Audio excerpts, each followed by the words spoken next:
ഈശോ മിശിഹായ്ക്ക് സ്തുതിയായിരിക്കട്ടെ. പെസഹ കാലം 6-ാം ഞായർ എന്ന് നമ്മൾ ധ്യാനിക്കുന്നത് യോഹന്നാൻ്റെ വിശുദ്ധ സുവിശേഷം 14-ാം അധ്യായം 15 മുതൽ 21 വരെയുള്ള വാക്യങ്ങളാണ്.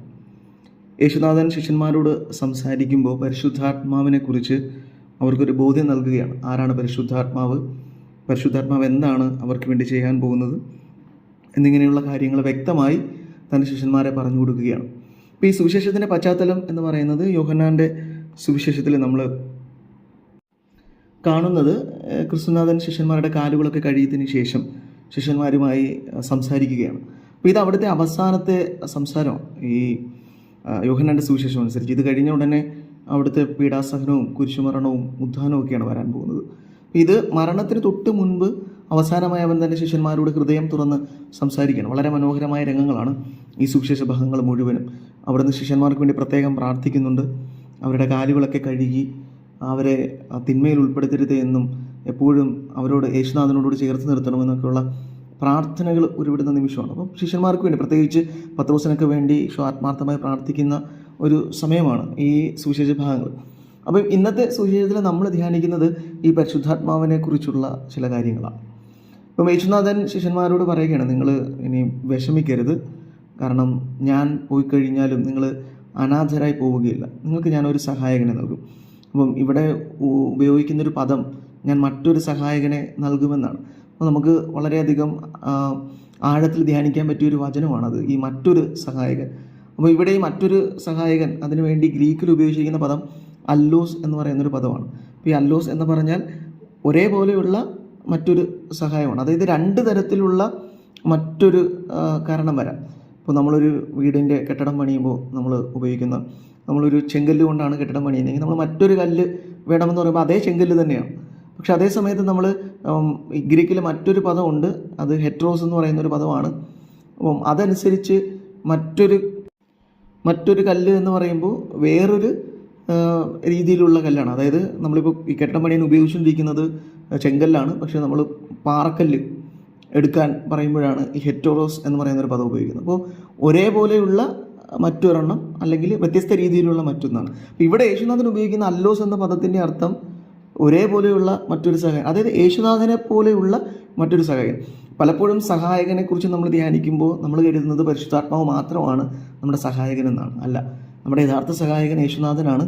ക്രിസ്തുവിനെ പോലെയുള്ള ഒരു സഹായകനാണ് പരിശുദ്ധാത്മാവ്. അതായത് ത്രിത്വൈക ദൈവത്തിൻ്റെ സ്നേഹവും സാന്നിധ്യവുമാണ് ഈ പദം നമ്മളോട് സൂചിപ്പിക്കുന്നത്. മനുഷ്യനെ സ്നേഹിക്കുകയും അവൻ്റെ സഹായ സാന്നിധ്യമായി കൂടെ നടക്കുകയും ചെയ്യുന്ന ത്രിത്വിക ദൈവത്തെയാണ് ക്രിസ്തുവിന് നമുക്ക് മനസ്സിലാക്കി തരുന്നത്. അപ്പോൾ ക്രിസ്തുവിനെ പോലെയുള്ള മറ്റൊരു സഹായകൻ. അപ്പോൾ നമുക്ക് വളരെ വ്യക്തമായി മനസ്സിലാകും പരിശുദ്ധാത്മാവ് ആരാണെന്ന്. ക്രിസ്തു എങ്ങനെയാണോ ശിഷ്യന്മാരോടൊപ്പം നടന്ന് അവരെ പഠിപ്പിക്കുകയും അവരെ ഊട്ടുകയും അവർക്ക് സാന്നിധ്യമായി നിൽക്കുകയും പലപ്പോഴും പല പ്രശ്നങ്ങളുടെ നടുവിലും ചെന്നെത്തിയ ശിഷ്യന്മാരെ രക്ഷിക്കാൻ തുണയായി വന്ന ക്രിസ്തുവിനെ നമ്മൾ കാണുന്നുണ്ട്. അതായത് ഈ സാബത്ത് ദിവസം ശിഷ്യന്മാർ കതിരുകൾ പറിച്ച് കഴിക്കുമ്പോൾ അവരെ ശിക്ഷിക്കുവാനായി പാഞ്ഞെടുത്ത ആളുകളെ ക്രിസ്തുനാഥൻ ചോദ്യശരങ്ങൾ കൊണ്ട് നേരിടുന്നുണ്ട്. അപ്പോൾ ഇതൊക്കെ കാണുന്നത് ക്രിസ്തു എങ്ങനെയാണ് തൻ്റെ ശിഷ്യന്മാരെ പ്രൊട്ടക്റ്റ് ചെയ്തു എന്നാണ്, സംരക്ഷിച്ചു എന്നാണ്. അപ്പോൾ ഇതേപോലെ സംരക്ഷിക്കുന്ന, കൂടെ നടക്കുന്ന ഒരു സാന്നിധ്യമായി പരിശുദ്ധാത്മാവ് കൂടെ ഉണ്ടാകും എന്നാണ് യേശുനാഥൻ പറയുന്നത്. അതിന് യേശുനാഥൻ പറയുന്നൊരു കാര്യമുണ്ട്, നിങ്ങളെ ഞാൻ അനാഥരായി വിടുകയില്ല. ക്രിസ്തുവിന് ഒരിക്കലും തൻ്റെ ശിഷ്യന്മാരെ അനാഥരായി വിടാൻ കഴിയുന്നില്ല. അപ്പോൾ നിങ്ങൾ ആലോചിക്കണം, ഈ ഒറ്റപ്പെട്ടു പോകാതിരിക്കാനാണ് ക്രിസ്തു പറയുന്നത്. നിങ്ങൾക്ക് കൂട്ടിനൊരാളെ ഞാൻ തരാം. കാരണം ക്രിസ്തുവാണെല്ലാം എന്ന് കരുതി വന്ന ശിഷ്യന്മാരുടെ സമൂഹമാണ് ഇവർ. ഇനിയിപ്പോൾ ക്രിസ്തു മരണത്തിലേക്ക് അടുത്ത് കഴിയുമ്പോൾ ഇവർക്കെല്ലാം നഷ്ടപ്പെടുമെന്നുള്ളൊരു ബോധ്യം ക്രിസ്തുവിനുണ്ട്. ഇവരുടെ മനസ്സിൽ ഇവർക്ക് ക്രിസ്തുവിനെ നഷ്ടപ്പെട്ട് കഴിഞ്ഞാൽ ഇവരുടെ ജീവിതത്തിൽ ഇവർ തകർന്നു പോകും. അപ്പം അങ്ങനെ തകർന്നു പോകാതിരിക്കാൻ ഒരു സഹായകനെയാണ് പരിശുദ്ധാത്മാവിനെ യേശുനാഥൻ നൽകുന്നത്. ക്രിസ്തു അവരുടെ കൂടെ നടന്ന് ക്രിസ്തുവിനെ പോലെ സ്നേഹിക്കുന്ന ഒരു പരിശുദ്ധാത്മാവിനെ. അപ്പോൾ ഈ പരിശുദ്ധാത്മാവിനെ സ്വീകരിക്കാൻ വേണ്ടി താങ്കൾ ഒരുങ്ങാനാണ് യേശുനാഥൻ ഇവരോട് ആവശ്യപ്പെടുന്നത്. നമ്മൾ പരിശുദ്ധാത്മാവിനെ സ്വീകരിക്കാൻ വേണ്ടി ഒരുങ്ങുന്ന സമയം. അപ്പോൾ ഇതൊരു സഹായകനായ പരിശുദ്ധാത്മാവാണ്, കൂടെ നടക്കുന്ന സജീവ സാന്നിധ്യത്തിൻ്റെ പേരാണ് ഈ പരിശുദ്ധാത്മാവ്. അപ്പോൾ യേശുനാഥൻ മരണത്തിന് തൊട്ടു മുമ്പും ചിന്തിക്കുന്നത് ശിഷ്യന്മാർ അനാഥരായി പോകുന്നതിനെ കുറിച്ചാണ്. കാരണം ഇനി ഈ അനാഥത്വത്തിൻ്റെ കയ്പ് നീര് ഇപ്പോൾ യേശുനാഥൻ അനുഭവിക്കും. അവിടത്തേക്ക് അറിയാം എന്താണ് സംഭവിക്കാനിരിക്കുന്നതെന്ന്. ഇവരെല്ലാം തന്നെ ഒറ്റിക്കൊടുക്കുകയും തള്ളിപ്പറയുകയും എല്ലാവരും ഉപേക്ഷിച്ച് പോവുകയും കുരിശിൻ്റെ കീഴിൽ കൃഷ്ണനാഥൻ ഒറ്റപ്പെട്ടു പോകുന്ന, അല്ലെങ്കിൽ കുരിശുമായി മുന്നോട്ട് പോകുമ്പോൾ അവിടെ നിന്ന് ഒറ്റയ്ക്ക് ഇതെല്ലാം വേദനയോടെ സഹിക്കേണ്ടി വരുമെന്നും സഹായത്തിന് ആരും ഉണ്ടാവില്ലെന്നും ഒക്കെയുള്ള ഒരു ബോധ്യം യേശുനാഥനുണ്ട്. അപ്പോൾ ഇത് ശിഷ്യന്മാർക്ക് ഉണ്ടാകാതിരിക്കാനാണ് പരിശുദ്ധാത്മാവിനെ സഹായമായി നൽകുന്നത്. അപ്പോഴും നമ്മൾ മനസ്സിലാക്കണം, കുരിശിൻ്റെ കീഴിൽ ക്രിസ്തു കുരിശിൽ തൂങ്ങിക്കിടക്കുമ്പോഴും പ്രാർത്ഥിക്കുമ്പോൾ എൻ്റെ ആത്മാവിനെ ഞാൻ അങ്ങയുടെ കരങ്ങളിൽ സമർപ്പിക്കുന്നു എന്ന് പറഞ്ഞ് ദൈവമായുള്ളൊരു ബന്ധം നമുക്ക് കാണിച്ചു തരുന്നുണ്ട്. അപ്പോൾ ഇതേ ബന്ധം നമ്മുടെ ജീവിതത്തിൻ്റെ പ്രയാസങ്ങളിലും പ്രതിസന്ധികളിലും ദൈവവുമായി നമുക്കൊരു ബന്ധം ഉണ്ടാകാനാണ് ഈ പരിശുദ്ധാത്മാവിനെ നൽകിയിരിക്കുന്നത്. നമ്മൾ ഒറ്റയ്ക്കല്ല, ഒറ്റപ്പെട്ടു പോയിട്ടില്ല എന്നുള്ളൊരു ബോധ്യം. അപ്പോൾ ഈ ജീവിതത്തിൽ യേശുനാഥനെ കുറിച്ച് ചിന്തിക്കുമ്പോൾ നമുക്ക് ഈ ദൈവിക സാന്നിധ്യം, അത് പഴയ നിയമത്തിലെ കൂടെ നടക്കുന്ന, സഹായമായി കൂടെ നടക്കുന്ന ദൈവ സാന്നിധ്യം നമ്മൾ കാണുന്നുണ്ട്. എപ്പോഴും മനുഷ്യനോടൊപ്പം നടക്കാനും മനുഷ്യനെ അനുഗ്രഹിക്കാനും ആഗ്രഹിക്കുന്ന ഒരു ദൈവമാണ് നമ്മുടെ ദൈവം. അപ്പോൾ ആ ദൈവത്തെ, നമ്മളാണ് പലപ്പോഴും ദൈവത്തെ വിട്ടുപേക്ഷിച്ച് പോകുന്നത്. നമുക്കറിയാം, ആദ്യ മാതാപിതാക്കന്മാരെ സൃഷ്ടിച്ചതിന് ശേഷം അവരുടെ അപ്പനും അമ്മയും ദൈവം തന്നെയായിരുന്നു. അവർ അനാഥരായിരുന്നില്ല. ഇനി അവരെ സൃഷ്ടിച്ച് വെറുതെ വിടുകയുമായിരുന്നില്ല. വൈകുന്നേരങ്ങളിൽ അവരോടൊപ്പം ഉലാത്താൻ വരുന്ന ദൈവിക സാന്നിധ്യം അവരെ അനാഥരായി വിടാതെ സനാഥരായി കൂടെ നിർത്തിയ അപ്പൻ്റെ അമ്മയുടെയും സ്നേഹമാണ് നമ്മൾ കണ്ടത്. ഇതേ സ്നേഹം തന്നെയാണ് ചരിത്രത്തിൽ പിന്നീട് നമ്മളും കാണുന്നത്. അപ്പോൾ കൂടെ നടക്കുന്ന അതേ ദൈവിക സാന്നിധ്യമാണ് പരിശുദ്ധാത്മാവ് എന്നുള്ളൊരു ബോധ്യം. അതാണ് യേശുനാഥൻ തരുന്നത്, മറ്റൊരു സഹായകൻ. അപ്പോൾ അതുവരെ പരിശുദ്ധാത്മാവിനെ നമുക്ക് അറിയില്ല എങ്ങനെയാണ് പരിശുദ്ധാത്മാവെന്ന്. അപ്പോൾ ക്രിസ്തു ഉപയോഗിക്കുന്ന ഈ ഒരു പദം, അല്ലോസ് എന്ന് പറയുന്ന പദം, പരിശുദ്ധാത്മാവ് ക്രിസ്തുവിനെ പോലെ തന്നെയാണ് എന്നുള്ളൊരു ബോധ്യം നമുക്ക് നൽകുന്നുണ്ട്. നമ്മളെ കൈവിടാത്ത, പാപത്തിൻ്റെ പടുകുഴിയിൽ വീണു പോയാലും നമ്മളെ കൈവിടാത്ത ക്രിസ്തു സാന്നിധ്യം. ഈ ക്രിസ്തുവിൻ്റെ സ്നേഹം നമ്മൾ മനസ്സിലാക്കുന്നത് ഈ സാധാരണ രീതിയിൽ അന്ന് വരെ ഉണ്ടായിരുന്ന ഒരു മതം എന്ന് പറയുന്നത് പാപികളെ കല്ലെറിഞ്ഞ് മാറ്റി നിർത്തിയിരുന്ന ഒരു പദമാണ്. അതായത് നിന്റെ കാൽപാദങ്ങളിൽ ചെളി ഏറ്റു കഴിഞ്ഞാൽ ആ ചെളിയുടെ പേരിൽ നിന്നെ ഉപേക്ഷിച്ചിരുന്നൊരു മതം. അത് നിന്റെ പാപമായിക്കൊള്ളട്ടെ, നിന്റെ ജീവിതത്തിലെ പ്രതിസന്ധികളായിക്കൊള്ളട്ടെ, നീ ഇനി ഒരു പാവപ്പെട്ട മനുഷ്യനാണെങ്കിൽ നിനക്ക് സമ്പത്തില്ല എന്നതുകൊണ്ട് തന്നെ നീ ദൈവത്താൽ ശപിക്കപ്പെട്ടവനെന്ന് ചിന്തിച്ചിരുന്ന ഒരു സമൂഹം. അപ്പോൾ അവിടെയാണ് നിന്റെ കാലിൽ ചെളി പെട്ടിക്കഴിഞ്ഞാൽ ആ കാലിലെ ചെളി കഴുകിക്കളയുന്ന, പാദം കഴുകുന്ന സ്നേഹമായ ക്രിസ്തുവിനെ നമ്മൾ മനസ്സിലാക്കുന്നത്.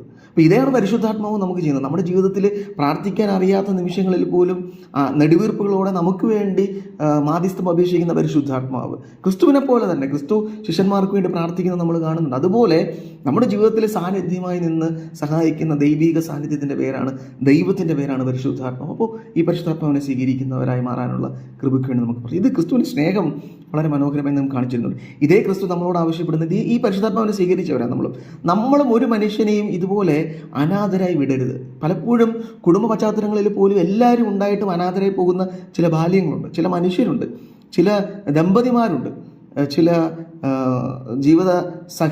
അതായത് ജീവിത പങ്കാളികളുണ്ട്, ഒറ്റപ്പെട്ടു പോകുന്ന പങ്കാളികളുണ്ട്. അപ്പോൾ അവർക്ക് എല്ലാം ചേർത്ത് പിടിക്കുന്ന സാന്നിധ്യമേ നമ്മൾ മാറണം. അനാഥരായി ഒരു മനുഷ്യനെയും വിടരുത്. ഈ ജീവിതത്തിൽ ഒറ്റപ്പെട്ടു പോകാൻ ആരെയും അനുവദിക്കരുത്. അവരെ ചേർത്ത് നിർത്താൻ നമുക്ക് കഴിയണം. കാരണം ഈ പരിശുദ്ധാത്മാവിനെ സ്വീകരിച്ചവരാണ് നമ്മൾ. ഈ ചേർത്ത് നിർത്തൽ ആ മനുഷ്യർക്ക് കൂടെ ഉണ്ടെന്നുള്ളൊരു ബോധ്യം നൽകാൻ നമുക്ക് കഴിയണം. ഈ ഇടയ്ക്ക് 2 ദിവസത്തിന് മുൻപ് ഹൈദരാബാദിലെ ഒരു യൂണിവേഴ്സിറ്റി കോളേജിൽ അവരുടെ ഈ ഗ്രാജുവേഷൻ സെറമണി നടക്കുകയായിരുന്നു. ഹൈദരാബാദിലെ ഒരു യൂണിവേഴ്സിറ്റി കോളേജിൽ.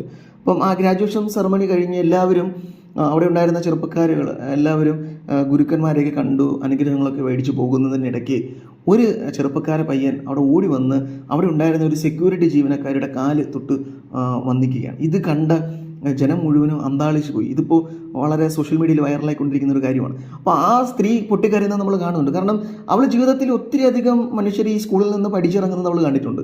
ഒരിക്കൽ പോലും ഒരാൾ പോലും അവളവിടെ ഉണ്ടെന്നുള്ളത് തിരിച്ചറിവ് പോലും അവർക്ക് ആർക്കും ഉണ്ടായി കാണില്ല. പക്ഷേ ഈ ചെറുപ്പക്കാരൻ അവളോട് ചെന്ന് അനുഗ്രഹം, അവളുടെ കാല് തൊട്ട് വണങ്ങി അനുഗ്രഹം മേടിച്ച് അവൾ ചെയ്ത നന്മകൾക്ക് നന്ദി പറയുകയാണ് അവൻ ഈ കോളേജിൻ്റെ അവസാനമായി പടിയിറങ്ങുമ്പോൾ.